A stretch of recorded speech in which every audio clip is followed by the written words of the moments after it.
Hello everyone. तो कैसे हैं आप लोग? आई होप कि आप लोग मज़े में होंगे और आप लोगों की तैयारी भी बड़े ज़ोर शोर के साथ चल रही होगी। तो मैंने पिछले वीडियो में बताया था साइंस का 52 क्वेश्चन, तो उससे आगे मैं आज बताने वाला हूँ। ठीक है, चलते हैं सवाल की ओर। कहता है किन पौधों की पत्तियों पर स्टोमाटा अनुपस्थित होते हैं? किन पौधों की पत्तियों पर स्टोमाटा अनुपस्थित होते हैं? इसका सही जवाब ऑप्शन नंबर बी हो जाएगा, जलमग्न हाइड्रोफाइट्स पर। ठीक है, अगला सवाल देखते हैं। अगला सवाल है किण्वन की क्रिया किसमें पाई जाती है? किण्वन की क्रिया ईस्ट में पाई जाती है। किसमें पाई जाती है? ईस्ट में किण्वन की क्रिया पाई जाती है। ठीक है, अगला सवाल देखते हैं। अगला सवाल है पूर्ण विकसित अंडाशय क्या कहलाता है? पूर्ण विकसित अंडाशय कहलाता है बीजांड। क्या कहलाता है? बीजांड। ऑप्शन नंबर सी हो जाएगा इसका सही जवाब। ठीक है, अगला सवाल देख लेते हैं आप क्या है। अगला सवाल है ग्लूकोज का रासायनिक सूत्र क्या होता है? ग्लूकोज का रासायनिक सूत्र क्या होता है? तो ग्लूकोज का रासायनिक सूत्र होता है C6H12O6। क्या होता है? C6 यानी ग्लूकोज में कार्बन की संख्या 6, हाइड्रोजन की संख्या 12 और ऑक्सीजन की संख्या भी 6 है। ठीक है, अगला सवाल देखते हैं। अगला सवाल इंग्लिश में भी है, यदि आप लोग किसी कोई भी इंग्लिश मीडियम के विद्यार्थी हैं तो इंग्लिश मीडियम में पढ़ सकते हैं। The chemical formula of glucose is. फिर अगला सवाल देखते हैं। अगला सवाल है निम्नलिखित में किसे पौधे का प्रकाश संश्लेषी इकाई कहते हैं? निम्नलिखित में किसे पौधे का प्रकाश संश्लेषी इकाई कहते हैं? इसका सही जवाब हो जाएगा क्लोरोप्लास्ट। क्यों कहते हैं?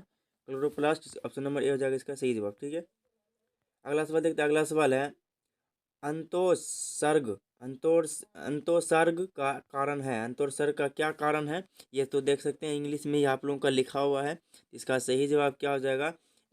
एस्ट्रोजन। क्या है? एस्ट्रोजन इसका सही जवाब है। ठीक है, ऑप्शन नंबर ए हो जाएगा इसका सही जवाब। ठीक है, अगला सवाल देख लेते हैं। अगला सवाल है निम्नलिखित जीवों में किसमें अलैंगिक जनन द्विखंडन द्वारा नहीं होता है? कहता है निम्नलिखित जीवों में किसमें अलैंगिक जनन द्विखंडन द्वारा नहीं होता है? तो इसका सही जवाब हो जाएगा अमीबा। क्या होता है? अमीबा। ठीक है, अमीबा में जो है जनन क्या होता है? उत्पाद के द्वारा होता है। ठीक है, अगला सवाल देखते हैं। अगला सवाल है प्रकृति में ऑक्सीजन का संतुलन कैसे बना रहता है? प्रकृति में जो है ऑक्सीजन का संतुलन कैसे बना रहता है? इसका सही जवाब हो जाएगा प्रकाश संश्लेषण के द्वारा। ऑप्शन नंबर बी हो जाएगा इसका सही जवाब, प्रकाश संश्लेषण के द्वारा। ठीक है, अगला सवाल देखते हैं। मात्र आप लोगों को 80 क्वेश्चन बताऊंगा बस, उसके बाद देखते हैं। अगला सवाल है भोजन के पाचन में निम्नलिखित में किस रस की भूमिका होती है? भोजन की जो पचता है हमारे शरीर में, हमारे पेट में, तो उसमें किस रस की अत्यधिक मात्रा में भूमिका होती है? इसमें जो है पित्त रस भी होगा, अग्नाशय भी होगा, आंत्र रस भी होगा। इसका मतलब ऑप्शन नंबर डी हो जाएगा इसका सही जवाब। ठीक है, इनमें से सभी। ठीक है, अगला सवाल देखते हैं। अगला सवाल है ट्रिप्सिन नामक एंजाइम किसमें पाया जाता है? ट्रिप्सिन नामक एंजाइम किसमें पाया जाता है? इसका सही जवाब हो जाएगा अग्नाशय में। किसमें पाया जाता है? अग्नाशय में पाया जाता है। ऑप्शन नंबर बी हो जाएगा इसका सही जवाब। ठीक है, अब अगला सवाल देखते हैं। अगला सवाल है आहार नाल का सबसे लंबा भाग क्या कहलाता है? आहार नाल का जो है सबसे लंबा भाग क्या कहलाता है? तो वो है ग्रासनली कहलाता है। क्या कहलाता है? ग्रासनली कहलाता है। ऑप्शन नंबर डी हो जाएगा इसका सही जवाब। ठीक है, आहार नाल का सबसे लंबा भाग ग्रासनली कहलाता है। ठीक है, अगला सवाल देखते हैं। अगला सवाल है मनुष्य में पाचन क्रिया का आरंभ कहाँ से होता है? मनुष्य में जो है पाचन क्रिया का आरंभ कहाँ से होता है? तो वो होता है मुख गुहा से। कहाँ से होता है?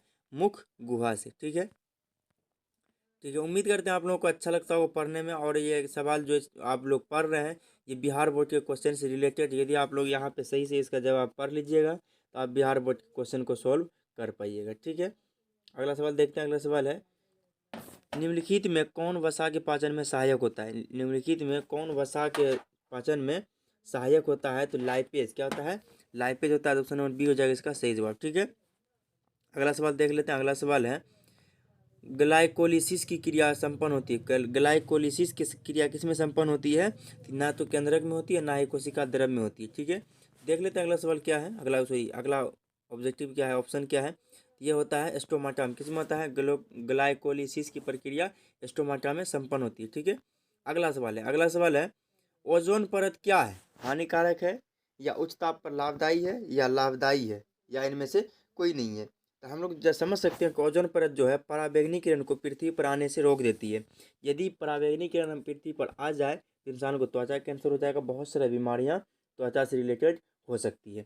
इसलिए ओजोन परत क्या करते हैं? हमारी रक्षा करती है, इसलिए ये लाभदायी है। क्या है? लाभदायी है, लाभदायक है। ठीक है, ऑप्शन नंबर सी हो जाएगा इसका सही जवाब। ठीक है, अगला सवाल देखते हैं। अगला सवाल है निम्नलिखित में कौन फूल में नर प्रजनन अंग है? निम्नलिखित में कौन फूल में नर प्रजनन अंग है? तो इसका सही जवाब हो जाएगा पुंकेसर। क्या है? पुंकेसर इसका सही जवाब हो जाएगा। ऑप्शन नंबर ए हो जाएगा इसका सही जवाब। ठीक है, अगला सवाल देख लेते हैं। अगला सवाल है पौधों में श्वसन क्रिया के अंतर्गत एटीपी के टूटने से कितनी ऊर्जा मुक्त होती है? तो वो होती है एक 15 किलोमीटर प्रति घंटा। क्या होती है? 15 किलोमीटर प्रति घंटा, जो कि यहाँ पे नहीं दिया हुआ, तो इसका मतलब ऑप्शन नंबर डी हो जाएगा इसका सही जवाब। इनमें से कोई नहीं है। ठीक है, अगला सवाल देख लेते हैं। 70 नंबर का सब क्वेश्चन क्या है? 70 नंबर है, इथाइल अल्कोहल किस प्रकार के श्वसन से बनता है? इथाइल अल्कोहल जो है, शराब जो बनता है, वो किस प्रकार के श्वसन से बनता है? जिसका सही जवाब हो जाएगा, सॉरी, इसका सही जवाब होगा अवायवीय श्वसन। क्या होगा? अवायवीय श्वसन से बनता है। ठीक है, इथाइल अल्कोहल। अगला सवाल देखते हैं। अगला सवाल है, रक्त में उपस्थित कौन सी कणिकाएं श्वसन गैसों के परिवहन में भाग लेती है? रक्त में उपस्थित कौन सी कणिकाएं श्वसन गैसों के परिवहन में भाग लेती है? तो इसका सही जवाब हो जाएगा ऑप्शन नंबर सी। क्या हो जाएगा? ऑप्शन नंबर सी हो जाएगा, लाल रक्त कणिकाएं और श्वेत रक्त कणिकाएं दोनों। ठीक है, अगला सवाल देखते हैं। अगला सवाल है, पादप अपशिष्ट जमा होते हैं। पादप अपशिष्ट कहाँ जमा होते हैं? पत्तियों में भी होते हैं, छाल में भी होते हैं, कोशिकीय रिक्तिकाओं में भी होती है। इसका मतलब है ऑप्शन नंबर डी सही जवाब, इनमें से सभी। ठीक है, अगला सवाल देखते हैं। अगला सवाल है, देख लेते हैं क्या है अगला सवाल।